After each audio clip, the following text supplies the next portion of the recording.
ప్రభు దినంలో ఆరాధన చేర్చినటువంటి సహోదరి సహోదరులకు పిల్లలకు మన ప్రభు యేసుక్రీస్తు వారి నామములో వందనాలు తెలియజేస్తా ఉన్నాను.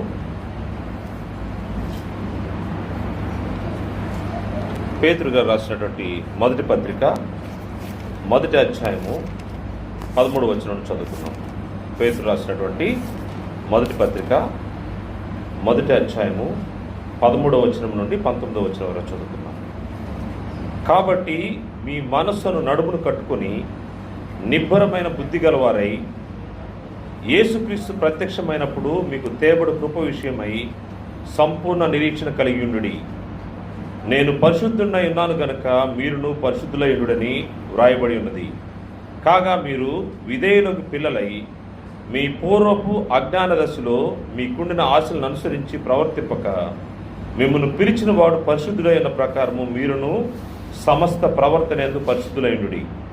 పక్షపాతం లేకుండా క్రియలను బట్టి ప్రతి వారిని తీర్పు తీర్చువాడు తండ్రి అని మీరు ఆయనకు ప్రార్థన చేయించున్నారు గనుక మీరు పరదేశుల ఉన్నత కాలము భయంతో గడుపుడి. పితృపారంపర్యమైన మీ వ్యర్థ ప్రవర్తనను విడిచిపెట్టినట్లుగా వెండి బంగారుల వంటి క్షయవస్తువుల చేత మీరు విమోచింపబడలేదు కానీ అమూల్యమైన రక్తము చేత, అనగా నిర్దోషమును నిష్కలంకమునకు గొర్రెపిల్ల వంటి క్రీస్తు రక్తము చేత విమోచింపబడితరని మీరు ఎరుగుదురు కదా. పితృపారంపర్యమైన మీ వ్యర్థ ప్రవర్తనను విడిచిపెట్టినట్టుగా వెండి బంగారం వంటి క్షయ వస్తువుల చేత మీరు విమోచింపబడలేదు. మనం ఏ విధంగా విమోచింపబడ్డాము అనే విషయాన్ని పేతురు గారు గుర్తు చేస్తూ పితృపారంపర్యమైనటువంటి మన వ్యర్థ ప్రవర్తనను విడిచిపెట్టడానికి వెండి బంగారం వంటి క్షయ వస్తువుల చేత విమోచింపబడలేదు. వెండి బంగారాలు భౌతిక సంబంధంగా అవి విలువైనవి ఉండొచ్చు, కానీ అవి క్షయమైనవి, అవి అంతరించిపోయాయి. అవి క్షయ వస్తువులుగా ఇక్కడ వర్ణించబడ్డాయి. అటువంటి క్షయ వస్తువుల చేత మీరు విమోచింపబడలేదు కానీ అమూల్యమైన రక్తము చేత, అమూల్యమైనటువంటి రక్తము అంటే వెలకట్టలేనటువంటిది, మూల్యము చెల్లించలేనటువంటిది. మూల్యం అంటే వెల, ధర. అమూల్యాన్ని చెల్లించలేనటువంటి అమూల్యమైనటువంటి రక్తం అంట. అది నిర్దోషమును నిష్కలంకమునకు గొర్రెపిల్ల వంటి క్రీస్తు రక్తం చేత, నిర్దోషమును నిష్కలంకమునకు గొర్రెపిల్ల వంటి క్రీస్తు రక్తము చేత. అమూల్యమైన రక్తము ఏమిటి అని ఇక్కడ తెలియజేయబడ్డదంటే, అమూల్యమని ఎందుకు దానికి ఆ పేరు వచ్చిందంటే, అది నిర్దోషమైన నిష్కలంకమైన గొర్రెపిల్ల వంటి క్రీస్తు రక్తము. ఆ రక్తానికి ఎటువంటి దోషం లేదు, ఎటువంటి కళంకము లేదు. అటువంటి అమూల్యమైనటువంటి రక్తము అది క్రీస్తు ప్రభువు వారి యొక్క రక్తము. అంటే ఎటువంటి దోషము కానీ కళంకం కానీ లేనటువంటి వ్యక్తి అయినటువంటి క్రీస్తు ప్రభువు వారి యొక్క రక్తం అని తెలియజేయబడ్డది.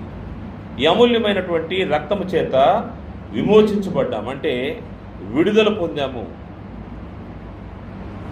మానవులు చేసినటువంటి పాపానికి పరిహారంగా దేవుని దగ్గర ప్రభువారు బలి అర్పించి తన రక్తాన్ని అర్పించి మనల్ని కొనుక్కున్నాడు, లేదా అపవాది దగ్గర నుంచి మనల్ని విడిపించాడని చెప్పవచ్చు. ఈ అమూల్యమైనటువంటి క్రీస్తు రక్తము మానవ జాతికి ఏం చేసింది అనే విషయాన్ని ఈరోజు గ్రంథంలోంచి కొన్ని విషయాలు మనము పరిశీలన చేస్తాము. మొట్టమొదటిగా మనం చూస్తే ఈ అమూల్యమైన రక్తము, క్రీస్తు ప్రభువు యొక్క రక్తము అపరాధముల నుండి మనకు క్షమాపణ కలుగజేసింది. అపరాధముల నుండి మనకు క్షమాపణ కలుగజేసిందని బైబిల్ తెలియజేస్తూ ఉంది. ఎఫెసీ పత్రిక మొదటి అధ్యాయము 4వ వచనం నుండి చూస్తే, ఎఫెసీ పత్రిక మొదటి అధ్యాయం 4వ వచనం నుండి, ఎట్లనగా తన ప్రియుని యందు తాను ఉచితముగా మనకు అనుగ్రహించిన తన కృపా మహిమకు కీర్తి కలిగినట్లు తన చిత్త ప్రకారమైన దయా సంకల్పం చొప్పున యేసుక్రీస్తు ద్వారా తనకు కుమారులుగా స్వీకరించుటకై మనను ముందుగా తన కోసం నిర్ణయించుకుని మనము తన ఎదుట పరిశుద్ధులమును నిర్దోషులమై ఉండవలనని, పరిశుద్ధమును నిర్దోషులైన వాళ్ళని జగత్తు పునాది వేయబడక మునిపే ప్రేమ చేత ఆయన క్రీస్తులో మనను ఏర్పరచుకునను. దేవుని కృప మాయదైశ్వరుని బట్టి ఆ ప్రియుని యందు ఆయన రక్తం వల్ల మనకు విమోచనం, అనగా మన అపరాధములకు క్షమాపణ మనకు కలిగి ఉన్నది. ఆ రక్తము ద్వారా మనం చేసిన అపరాధాలన్నిటికీ క్షమాపణ కలిగింది. నువ్వు ఎటువంటి పెద్ద తప్పు చేసినా, ఎటువంటి అపరాధము దేవుని ఎదుట ఎంత ఘోరమైన అపరాధం జరిగించినా కానీ క్రీస్తు ప్రభువు యొక్క రక్తం ఏం చేసిందంటే దాన్ని తుడిచివేసి నీకు విమోచనను అనుగ్రహించింది. అది దేవుని యొక్క సంకల్పంలో భాగమై మనల్ని విమోచించడానికి మరియు మనల్ని యేసుక్రీస్తు ద్వారా కుమారులుగా స్వీకరించడానికి దేవుని యొక్క ఏర్పాటైంది. అపరాధం నుండి క్షమాపణ ఏ విధంగా మనకు కలిగిందంటే అది క్రీస్తు ప్రభువు యొక్క రక్తము ద్వారా, అమూల్యమైనటువంటి రక్తము ద్వారా మనకు విమోచన కలిగింది. మన అపరాధములకు క్షమాపణ కలిగింది. మన అపరాధములు ఎంత దారుణంగా, ఎంత ఘోరంగా ఉన్నాయో ఆలోచన చేస్తే వాటి గురించి పౌలు గారు తెలియజేస్తూ ఎఫెసీ పత్రిక 2:1 మీ అపరాధముల చేతను పాపముల చేతను మీరు చచ్చిన వారై ఉండగా, అంటే బ్రతికి లేమని అర్థం. ఎప్పుడైతే దేవునికి విరోధంగా మనం పాపం చేశామో, అపరాధం చేశామో, మన స్థితి ఏమైందంటే చచ్చిన స్థితి అయిపోయింది. మీ అపరాధముల చేతను పాపముల చేతను మీరు చచ్చిన వారై ఉండగా ఆయన మిమ్మల్ని క్రీస్తు కూడా బ్రతికించను. క్రీస్తు బ్రతికించే ఏర్పాటు.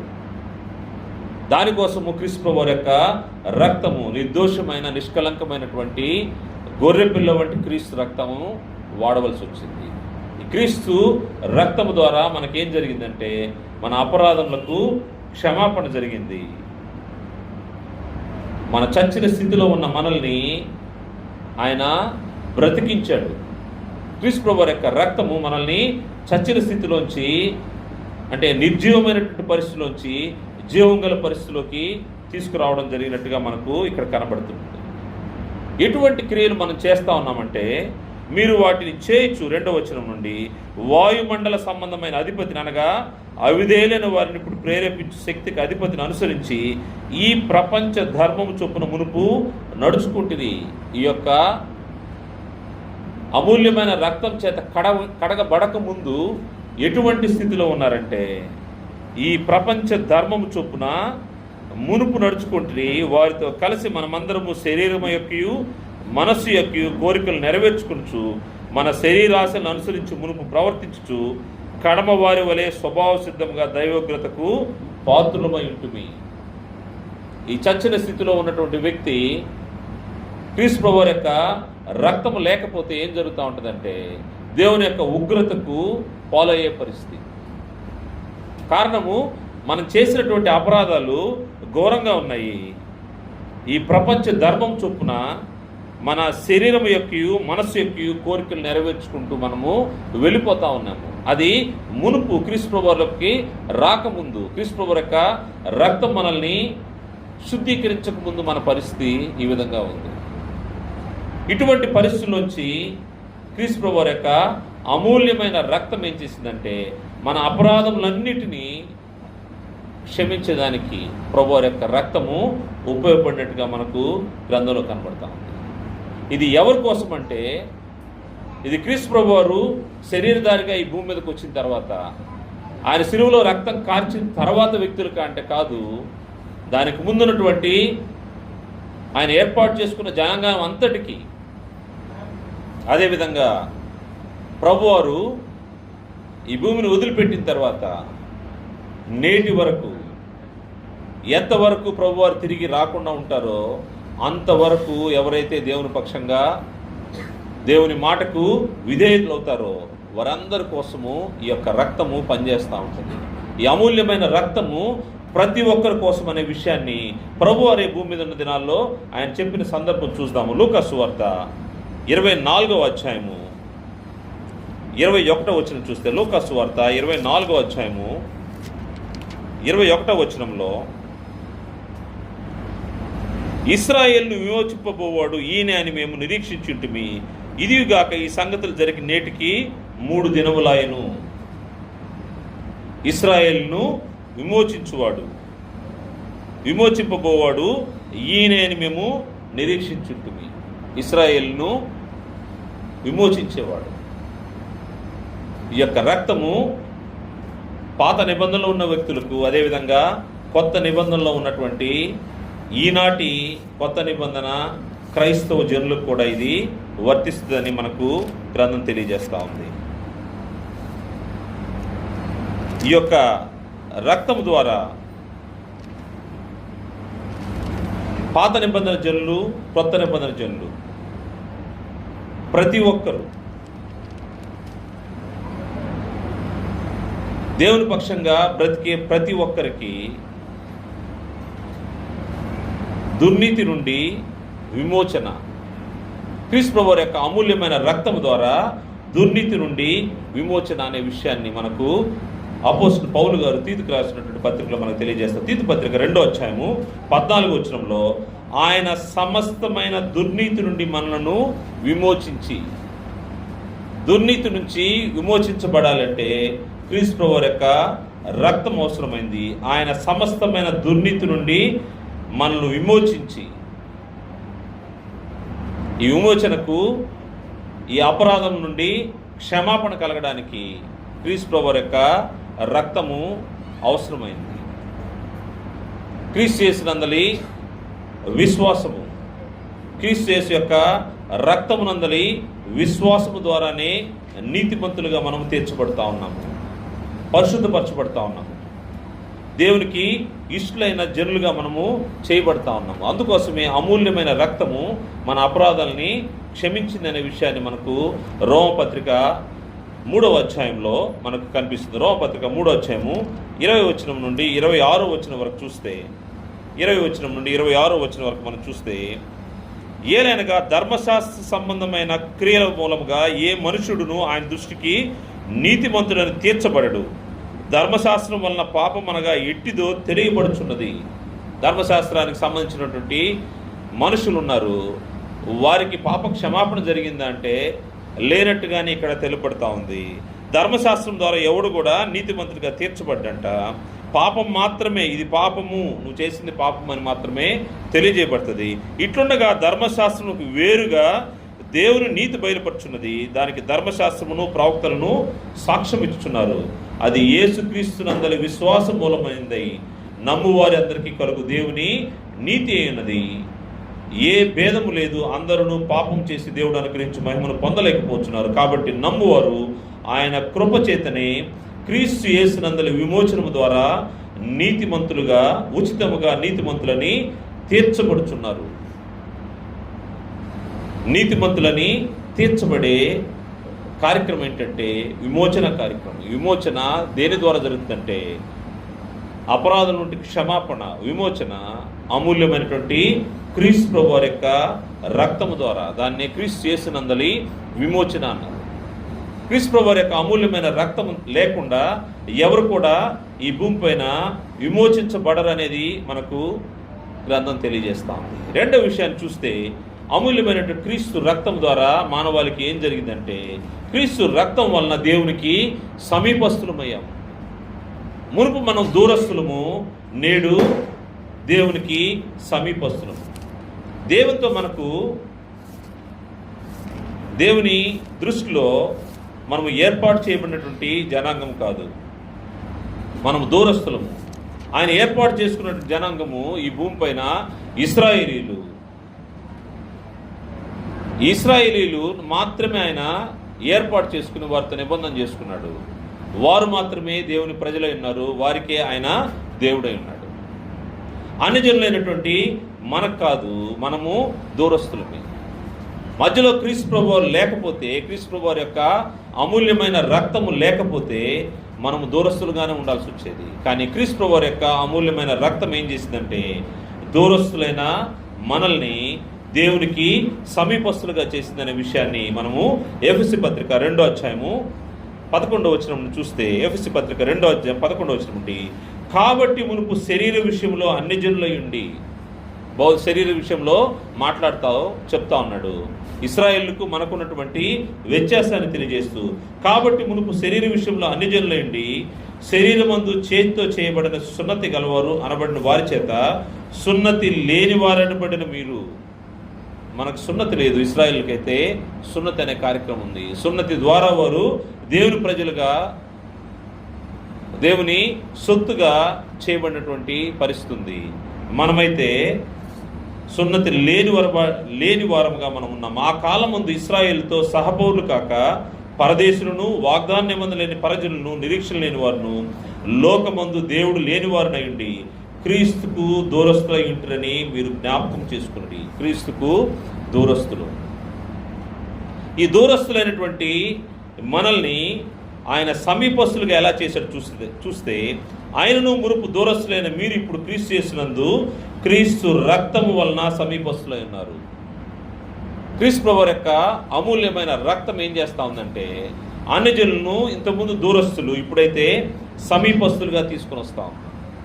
అందువల్ల క్రీస్తు ప్రభువు యొక్క రక్తము అన్యజనులను కూడా ఇశ్రాయేలుతో కలిపి ఒకటిగా చేసే ఈ యొక్క కార్యక్రమం, దేవునికి సమీపస్తులుగా చేసే కార్యక్రమం, దేవుని బిడ్డలుగా, దేవుని కుమారులుగా, దేవుని వారసులుగా పిలువబడడానికి కారణం ఏంటంటే క్రీస్తు ప్రభువు యొక్క రక్తము. ఆ రక్తము లేకుండా మనము వారసులు కాలేము. ఈరోజైతే క్రీస్తు ప్రభువు యొక్క రక్తం వలన ఆత్మ సంబంధమైనటువంటి అబ్రహాము సంతానముగా, వాగ్దానానికి వారసులుగా, ఆది కాండంలో అబ్రహాముకి దేవుడు చేసిన వాగ్దానము ఈ భూలోక జనములు నీ సంతతి ఆశీర్వదించబడుతుంది. అది భౌతిక సంబంధమైనటువంటి అబ్రహాం సంతానం కాదు. ఎవరైతే క్రీస్తు యేసు యొక్క రక్తంలో కడుగుపడతారో వారు ఆత్మ సంబంధమైనటువంటి అబ్రహాము సంతానం. ఈ అబ్రహాము సంతానానికి దేవుడు చేసిన వాగ్దానంలో అన్యజనులు కూడా వారసులయ్యేదానికి మునుపు దూరస్తులు ఇప్పుడు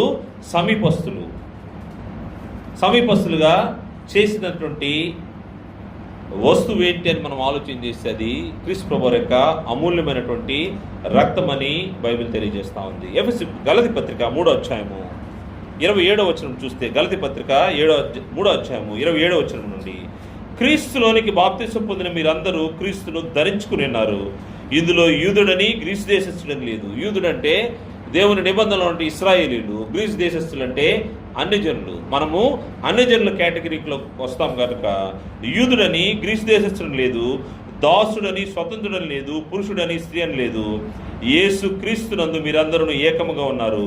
మీరు క్రీస్తు సంబంధులైతే ఆ పక్షమందు అబ్రహాము యొక్క సంతానమై ఉండి వాగ్దాన ప్రకారము వారసులై ఉన్నారు. దేవునికి సమీపస్తులు మాత్రమే కాదు, ఆయనకు వారసులుగా అయ్యే అవకాశము ఏ విధంగా వచ్చిందంటే క్రీస్తు ప్రభువు యొక్క అమూల్యమైన రక్తము ద్వారా వచ్చింది. క్రీస్తు ప్రభువు వారి ద్వారానే ఇది వచ్చింది. ఆ పక్షమందు మనము క్రీస్తు సంబంధులమైతే ఆ పక్షమందు అబ్రహాము యొక్క సంతానమై ఉండి వాగ్దాన ప్రకారము వారసులై ఉన్నాము. క్రీస్తు ప్రభువు యొక్క రక్తం వలన పరిశుద్ధపరచబడ్డము, విమోచించబడ్డం మాత్రమే కాదు, మనము వారసులుగా అయ్యేదానికి దేవుడు మనకు ఈ యొక్క అవకాశాన్ని ఇచ్చాడు. దాని క్రీస్తు ప్రభువు యొక్క అమూల్యమైన రక్తం ఉపయోగపడినట్టుగా మనం కనబడతాం.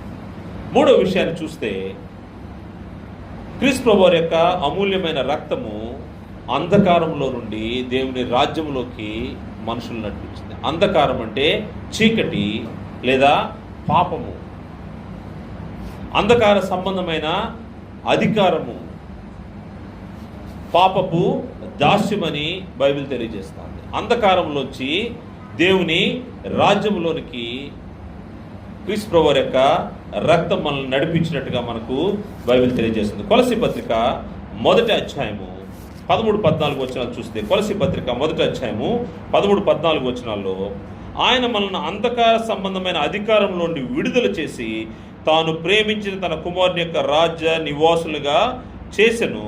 ఆ కుమారుని యందు మనకు విమోచన అనగా పాప క్షమాపణ కలుగుచున్నది. పాప క్షమాపణ, విమోచన ఇవన్నీ కూడా క్రీస్తు ప్రభువు యొక్క రక్తంలో మనకు, అమూల్యమైన రక్తంలో మనకు దొరుకుతూ ఉన్నాయి. ఎక్కడి నుంచి ఎక్కడికి తీసుకొచ్చంటే అంధకార సంబంధమైన అధికారంలో నుండి దేవుని యొక్క రాజ్యంలోనికి. మునుపు మనం ఎక్కడున్నాము? లోకంలో ఉన్నాము, అంధకార సంబంధమైనటువంటి అధికారంలో, అపవాది యొక్క చెరలో, దాస్యంలో ఉన్నాము. అక్కడ నుంచి విడుదల పొంది నేడు దేవుని యొక్క రాజ్యంలోనికి ప్రవేశించాము. ఆయన కుమారుని యొక్క రాజ్యవాసులుగా మనకు ప్రభువు క్రీస్తు ప్రభువారు, మనకు రాజు క్రీస్తు ప్రభువారు, ఆయన రాజ్యంలో మనము ఆయన రాజ్య నివాసులుగా చేయబడ్డాము. అది క్రీస్తు ప్రభువారి యొక్క అమూల్యమైన రక్తము ద్వారా చేయబడ్డాము. ఈ రాజ్యాన్ని గురించి దేవుడు ఏం చెప్తా ఉన్నాడంటే, ఈ రాజ్యము నిత్య రాజ్యము, ఇది నిత్యముండే రాజ్యము. ఈ రాజ్యంలో క్రీస్తు ప్రభువారు రాజుగా ఉంటారు. ఆ రాజుగా ఉన్నటువంటి ఆ రాజ్యంలో మనము నిత్య రాజ్యంలో ప్రవేశిస్తాము. నిత్య రాజ్యం అంటే అది క్షయమైంది కాదు, అక్షయమైనటువంటిది. దేవుడు మనకు ఏర్పాటు చేసినటువంటి స్వాస్థ్యంలో పాలిభాగస్సులు అవుతామనే విషయాన్ని గ్రంథం మనకు తెలియజేస్తూ ఉంది. పేతురు రాసిన 2వ పత్రిక 1వ అధ్యాయము 10-11 వచనాల్లో ఇది నిత్యమైనటువంటి రాజ్యం అని గ్రంథం తెలియజేస్తుంది. పేతురు రాసిన 2వ పత్రిక 1వ అధ్యాయం 10-11 వచనాల్లో, అందువలన సహోదరులారా, మీ పిలుపును ఏర్పాటును నిశ్చయము చేసుకున్నటకు మరి జాగ్రత్త పడుడి. క్రీస్తు యేసు యొక్క రక్తములో మనల్ని పవిత్రపరచడానికి, పరిశుద్ధపరిచి ఆయన కుమారులుగా చేసుకొని వాగ్దానానికి వారసులుగా చేయాలనేది దేవుని యొక్క ఏర్పాటైంది. దానికోసము సువార్త ద్వారా మనల్ని పిలుస్తూ ఉన్నాడు. ఎవరైతే రక్షించబడలేదో వారిని దేవుడు పిలుస్తూ ఉన్నాడు. ఆ పిలుపునకు లోబడి మనుషులు దేవునితో సమాధానపరచబడ్డానికి, అంధకారంలోంచి దేవుని రాజ్యంలోకి రావడానికి పిలుపు ఉంది. ఆ పిలుపు విషయంలో నిశ్చయత అవసరమైంది. ఆ పిలుపు విషయంలో నిశ్చయత అవసరమైంది. అందుకోసము మీ పిలుపును ఏర్పాటు నిశ్చయం చేయుటకు మరి జాగ్రత్త పడి మీరింటి క్రియలు చేయవారైతే ఎప్పుడును తొట్టిలలు. అలాగూ మన ప్రభువును రక్షకుడైన యేసుక్రీస్తు యొక్క నిత్య రాజ్యంలో ప్రవేశం మీకు సమృద్ధిగా అనుగ్రహించబడను. ఎవరైతే క్రీస్తు ప్రభువారి యొక్క అమూల్యమైన రక్తంలో కడుగబడి దేవుని రాజ్యంలోకి వస్తారో వారు ఆయన కుమారుని యొక్క నిత్య రాజ్యంలో ప్రవేశము సమృద్ధిగా ఉంటుంది. పిలువబడిన పిలుపు మన చెవులకి దేవుని యొక్క రాజ్య సువార్త వినబడినప్పుడు ఆ సువార్తకు లోబడాల్సిన అవసరం ఉంది. క్రీస్తు ప్రభువారు మన కోసము ఆయన సిలువలో మరణించాడు. ఆయన అమూల్యమైన రక్తము ద్వారానే మనకు రక్షణ అని ఎప్పుడైతే దాన్ని గ్రహిస్తామో, గ్రహించిన వారు మారు మనసు పొంది పాపక్షమాపణ నిమిత్తం బాప్తిసం తీసుకుంటే వారికి ప్రభువారి యొక్క నిత్య రాజ్యంలో ప్రవేశం సమృద్ధిగా ఉంటాం. ఎవరైతే ఈ ఒప్పుకుంటారో, ఎవరైతే ఆయన యొక్క రక్తము అమూల్యమైనదని విశ్వసిస్తారో వారికి రక్షణ ఉందని గ్రంథము తెలియజేస్తూ ఉంది. ఈ రక్షణ మాత్రమేనంటే దేవుని రాజ్యంలో వారికి బహుమానాలు కూడా ఉన్నాయంట. ఎటువంటి బహుమానం అంటే ఆయన నీతి కిరీటము ఉంచి రెడీగా పెట్టుకొని ఉన్నాడు. ఎవరెవరైతే ఆయన పక్షంగా దేవుని ఇంటిలోకి, దేవుని రాజ్యంలోకి ప్రవేశిస్తారో, క్రీస్తు ప్రభువు యొక్క రక్తంలో కడుగుబడి ఆయన రాజ్యంలో ప్రవేశించి ఆయన ఆజ్ఞలను అనుసరించి నడుచుకుంటారో వారి కోసం ఆయన ఎదురు చూస్తూ ఉన్నాడు.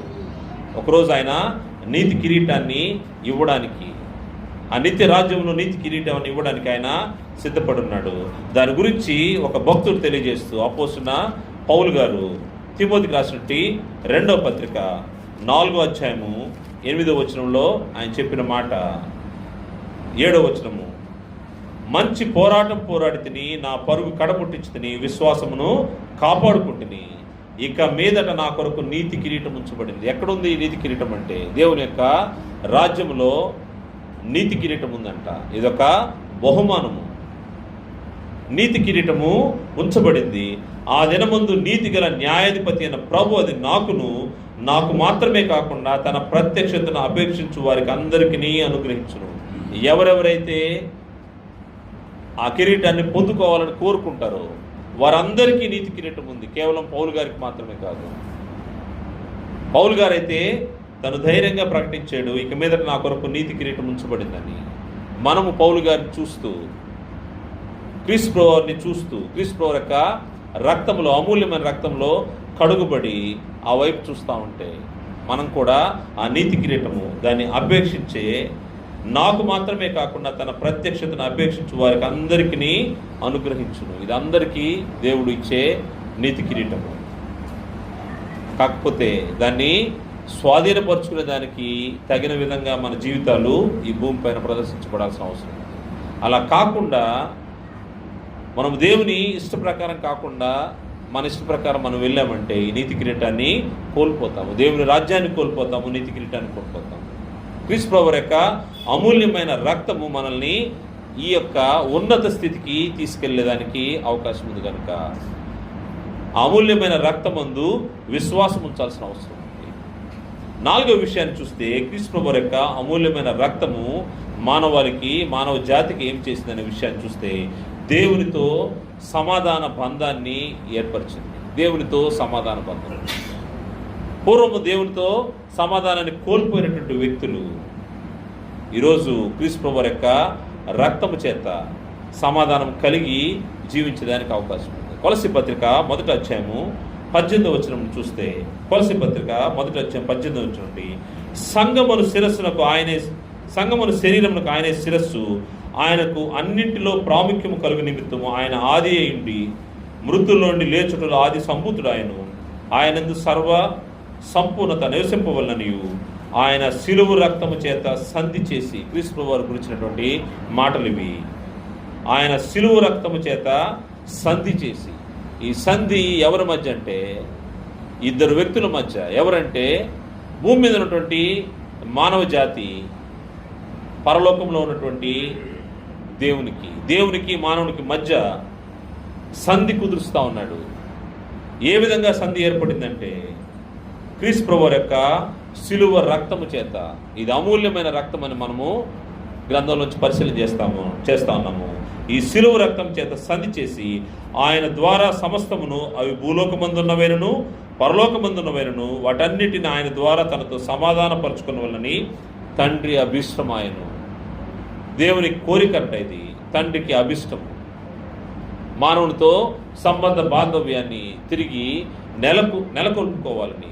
మానవుడు దేవుని దగ్గరికి రాలేదు, కానీ నశించిన మానవుని వెదకి రక్షించడానికి మనుష్య కుమారుణ్ణి తండ్రి దేవుడే ఇష్టపూర్వకంగా పంపించి సంధి ఏర్పాటు చేస్తాడు. దేవునితో సమాధాన కార్యక్రమం ఏర్పాటు చేస్తాడు. క్రీస్తు ప్రభువు యొక్క రక్తముతో మనకు సమాధానం ఏర్పరచబడిందని గ్రంథం మనకు తెలియజేస్తుంది.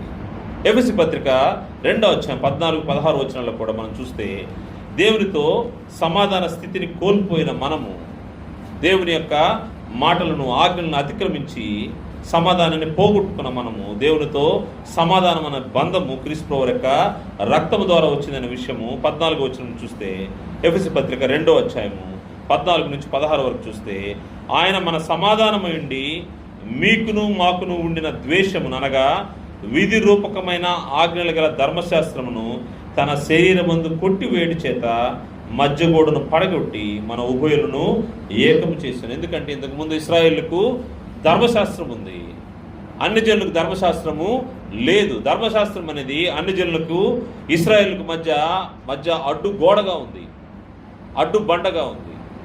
దాన్ని క్రీస్తు ప్రభువు అడ్డుబండను తొలగించాడంట. తొలగించి తన శరీరమందు కొట్టివేయడం చేత, శరీరమందు కొట్టివేయడం అంటే ఈ యొక్క శిలువ మరణంలో దాన్ని పక్కకు తీసేసాడు. శరీరమందు కొట్టివేయడం చేత మధ్యగోడను పడగొట్టి మన ఉభయులను ఏకం చేసిన ఇట్లు సంధి చేయించు ఈ ఇద్దరిని తన యందు ఒక్క నూతన పురుషునిగా సృష్టించి తన శిలువ వలన ఆ ద్వేషమును సంహరించి దాని ద్వారా వీరిద్దరిని ఏక శరీరముగా చేసి దేవునితో సమాధానపరచుని ఇలాగ చేసిన కనుక ఆయనే మనకు సమాధానకారకుడై ఉన్నాడు. క్రీస్తు ప్రభువు యొక్క రక్తము ఏం చేసిందంటే ద్వేషాన్ని, ఇంతకుముందు యూదులు అన్యులు వారు ఎప్పుడూ కలుసుకోరు. కారణం ఏంటంటే వీరు దేవుని ప్రజలు, వారు అన్ని జనులు. వారికి మధ్యలో ఎంతో గ్యాప్ ఉంది. ఆ గ్యాప్ని ఫిల్ చేయడానికి ఆ మధ్యలో ఉన్నటువంటి అడ్డుగోడగా ఉన్నటువంటి ధర్మశాస్త్రాన్ని సిలువలో తన శరీరమందు నెరవేర్చి దాన్ని పడగొట్టి, మనకు తెలుసు బెర్లిన్ వాల్ 2 జర్మనీలకు మధ్య ఉంది. బెర్లిన్ వాల్ని పడగొట్టిన తర్వాత 2 ఏకమైన సంఘటన మనకు తెలుసు. ఆ విధంగా ఇశ్రాయేలుకు అన్ని జనుల మధ్య ఉన్నటువంటి ఆ యొక్క మధ్య గోడని పడగొట్టి సిలువ రక్తము చేత సంధి చేసి దేవునితో సమాధానపరచు. దేవునితో సమాధాన పరచబడిన స్థితి అన్యజనులుగా మనకు ఏర్పడిందంటే దానికి కారణము ఈ సమాధాన బంధము క్రీస్తు ప్రభువు యొక్క అమూల్యమైన రక్తం ద్వారా మనకు వచ్చింది. లేకపోతే మనము ఎక్కడుండే వాళ్ళము నిత్య నరకాగ్నిలో ఉన్నాము. ధర్మశాస్త్రం లేని వారు ధర్మశాస్త్రం లేకనే వారు తీర్పు పొందారని బైబిల్లో తెలియజేయబడింది. ఆ విధంగా మనకు ఈ సమాధానం అనే బంధము లేకుండా ఉంటే దేవునితో మనము నిత్య నరకాగ్నిలో వెళ్ళిపోవాల్సిన వారమే. దాన్ని బట్టి ఈరోజు క్రీస్తు ప్రభువు యొక్క అమూల్యమైన రక్తము ద్వారా మనం రక్షించబడిన దాన్ని బట్టి మనము అతిశయపడుచున్నామని పౌలు గారు తెలియజేస్తూ రోమపత్రిక 5వ అధ్యాయము 6వ వచనం నుండి 11వ వచనం వరకు చూస్తే, ఏలైనగా మనం ఇంకా బలహీనమై ఉండగా క్రీస్తు యుక్త కాలమున భక్తిహీనుల కొరకు చనిపోయాను. నీతిమంతుల కొరకు సైతం ఒకడు చనిపోవటం అరుదు. మంచివాని కొరకు ఎవడైనా ఒకవేళ తెగిపోవచ్చును. అయితే దేవుడు మన ఎడల తన ప్రేమను వెల్లడిపరుచున్నాడు. ఎట్లనగా మనం ఇంకనూ పాపలమై ఉండగానే క్రీస్తు మన కొరకు చనిపోయాను. కాబట్టి ఆయన రక్తం వల్ల ఇప్పుడు నీతిమంతులుగా తీర్చబడి మరింత నిశ్చయముగా ఆయన ద్వారా ఉగ్రత నుండి రక్షింపబడదు. ఏలయనగా శత్రులమై ఉండగా ఆయన కుమారుని మరణం ద్వారా మనము దేవునితో సమాధానపరచబడిన వారిమై ఆయన జీవించుట చేత మరి నిశ్చయముగా రక్షింపబడదుము. అంతేకాదు మన ప్రభు అయిన యేసుక్రీస్తు ద్వారా మనం దేవుని యందు అతిశయపడుచున్నాము. మనకు అతిశయ కారణం ఏంటంటే ఆయన ద్వారానే మనం ఇప్పుడు సమాధాన స్థితి పొంది ఉన్నాము. క్రీస్తు ప్రభు యొక్క రక్తము, అమూల్యమైనటువంటి రక్తము మనల్ని దేవునితో సమాధానపరిచి దాన్ని బట్టి మనం నిశ్చింతగా మనము అతిశయపడతా ఉన్నాం. దేవుని కుమారులుగా, దేవుని బిడ్డలమని చెప్పుకోవడానికి మనము ధైర్యంగా ఉన్నాం. ఆ సమాధానాన్ని కలిగి ఉండాలనే విషయాన్ని రోమపత్రిక 5వ అధ్యాయం 1వ వచనంలో, కాబట్టి విశ్వాసం వలన మనం నీతిమంతులుగా తీర్చబడి మన ప్రభు అయిన యేసుక్రీస్తు ద్వారా దేవునితో సమాధానం కలిగి ఉంది. దేవునితో సమాధానం. క్రీస్తు ప్రభు యొక్క అమూల్యమైన రక్తము మానవ జాతికి ఏం చేసిందంటే దేవునితో సమాధాన బంధాన్ని ఏర్పరిచింది. చివరిగా మనం చూస్తే క్రీస్తు ప్రభు యొక్క అమూల్యమైన రక్తము మరొక విషయాన్ని మన గ్రంథంలోంచి పరిశీలన చేస్తే ఇది దేవుని యొద్దకు చేర్చే రాజమార్గాన్ని మనకు సిద్ధపరిచింది. దేవుని యొద్దకు మానవుని తీసుకెళ్లే ఒక మార్గం ఉంది. అది రాజమార్గము.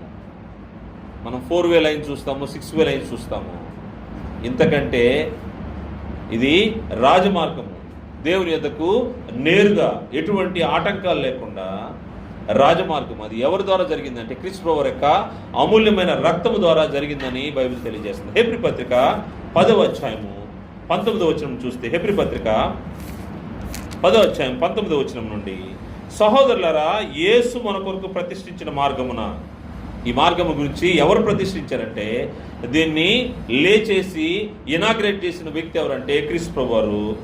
యేసు మన కొరకు ప్రతిష్ఠించిన మార్గం అనగా నూతనమైనదియు జీవము గలదియు ఆయన శరీరమును తెర ద్వారా ఏర్పరచబడినైన మార్గంన ఆయన రక్తం వలన పరిశుద్ధ స్థలమందు ప్రవేశించటకు మనం ధైర్యం కలిగి ఉన్నది కనుకను, దేవుని ఇంటిపైన మనకు గొప్ప యాజకుడు ఉన్నాడు కనుకను, మనస్సాక్షి కల్మషం తోచుకుంటున్నట్లు ప్రోక్షింపబడిన హృదయం గలవారమును నిర్మలమైన ఉదకతో స్నానం చేసిన శరీరం గలవారమై ఉండి విశ్వాస విషయంలో సంపూర్ణ నిశ్చయిత కలిగి యథార్థమైన హృదయంతో మనం దేవుని సన్నిధానమునకు చేరుదము. దేవుని యొక్క సన్నిధికి చేరడానికి, దేవుని దగ్గర చేరడానికి క్రీస్తు ప్రభువు ఒక మార్గాన్ని సిద్ధపరిచాడు. అది క్రీస్తు ప్రభువే చేశారంట. ఆయన ప్రతిష్ఠించాడు. యేసు మన కొరకు ప్రతిష్ఠించిన మార్గము అది ఎటువంటి మార్గం అంటే అది నూతనమైనది, జీవము గలది. ఆయన శరీరమును తెర ద్వారా, ఆయన బలి, ఆయన రక్తము ద్వారా మనకు ఒక మార్గాన్ని సిద్ధపరిచాడు. అది దేవుని యొద్దకు మార్గం.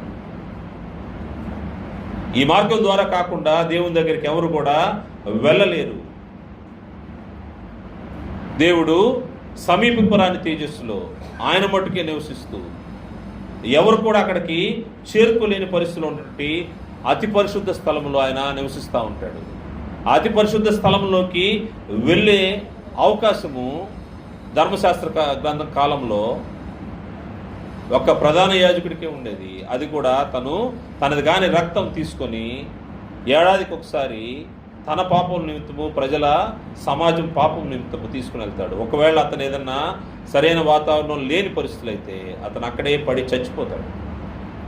కానీ మన ప్రధాన యాజకుడైతే నిర్దోషి, నిష్కలంకి, పాపుల్లో చేరనటువంటి వాడు, గొర్రెపిల్ల వంటి క్రీస్తు రక్తం తీసుకొని క్రీస్తు ప్రభువారు ఆ యొక్క అతి పరిశుద్ధ స్థలంలోకి ప్రవేశించాడు. హెబ్రీ పత్రిక 9వ అధ్యాయంలో 1 నుంచి 14 వరకు ఈ యొక్క విషయాలు ఉన్నాయి. దీనిలో 8వ వచనాన్ని మాత్రం మనం చూస్తాం. దీన్ని బట్టి ఆ మొదటి గుడారం ఇంకా నిలిచుండగా అతి పరిశుద్ధ స్థలంలో ప్రవేశించు మార్గము బయలుపరచబడలేదని పరిశుద్ధాత్మ తెలియజేయుచున్నాడు. 11వ వచనం చూస్తే, అయితే క్రీస్తు రాబోచున్న మేలు విషయమై ప్రధాన యాజకుడిగా వచ్చి తానే నిత్యమైన విమోచన సంపాదించి హస్తకృతము కానిది, అనగా ఈ సృష్టి సంబంధం కానిదియు మరి ఘనమైనదైనా పరిపూర్ణమైనదైనా గుడారం ద్వారా మేకల యొక్క కోడెల యొక్క రక్తము కాక తన స్వరక్తముతో ఒక్కసారి పరిశుద్ధ స్థలములో ప్రవేశించెను. ఏలైనగా మేకల యొక్క ఎడ్ల యొక్క రక్తము మైలపడిన వారి మీద ఆవుదూడ బూడిద చలుట శరీర శుద్ధి కలుగునట్లు వారిని పరిశుద్ధపరచబడిన నిత్యుడగు ఆత్మ ద్వారా తాను దేవునికి నిర్దోషిగా అర్పించుకున్న క్రీస్తు యొక్క రక్తము నిర్జీవ క్రియలను విడిచి జీవం గల దేవుని సేవించడానికి మీ మనస్సాక్షిని ఎంతో ఎక్కువగా శుద్ధి చేయను. క్రీస్తు ప్రభువారు అతి పరిశుద్ధ స్థలంలోకి ఆయన ప్రవేశిస్తాం. తన స్వరక్తాన్ని తీసుకుని ఆయన దేవుని యొద్దకు ప్రవేశించాడు. రాజ మార్గాన్ని మనకు సిద్ధపరిచాడు. అందుకోసం ఆయన యోహాను సువార్త 14:6 నేనే మార్గమును సత్యమును జీవమును, నా ద్వారా తప్ప ఎవడును తండ్రి యొద్దకు రాలేడు. తండ్రి యొద్దకు రావాలంటే, దేవుని యొద్దకు మనం వెళ్ళాలి అంటే అది క్రీస్తు ప్రభువారి ద్వారానే. క్రీస్తు ప్రభువారి యొక్క అమూల్యమైన రక్తము మానవ జాతికి ఏం చేసిందని మనము ఆలోచన చేస్తే, ఈ అమూల్యమైన రక్తము నిర్దోషమైన నిష్కలంకమునకు క్రీస్తు రక్తము మన అపరాధం నుండి మనకు క్షమాపణ, విమోచన కలుగజేసింది. రెండవది, క్రీస్తు రక్తము మనము మునుపు దూరస్తులము, ఇప్పుడు దేవునికి సమీపస్తులుగా మనం చేసింది. మూడో విషయము, క్రీస్తు ప్రభువు యొక్క రక్తము అంధకారంలో నుండి దేవుని రాజ్యంలోనికి మనల్ని నడిపించింది. అది నిత్య రాజ్యము. ఆ రాజ్యములో మనం వారసులుగా ఉంటాము. మరియు మన కొరకు నీతి కిరీటము, బహుమానాలు ఆ రాజ్యంలో ఉన్నాయి. నాలుగో విషయాన్ని చూస్తే, క్రీస్తు ప్రభువు యొక్క అమూల్యమైన రక్తము ప్రభువుతో సమాధాన బంధము.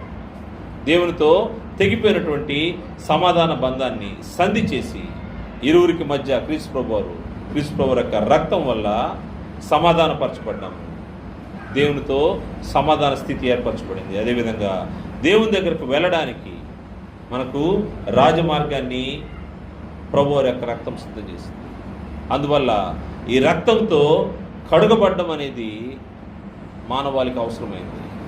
ఈ రక్తంతో కడుగబడి దేవుని ఇంటిలోకి ప్రవేశించిన వారందరూ ధన్యమైన పరిస్థితిలో ఉన్నారు.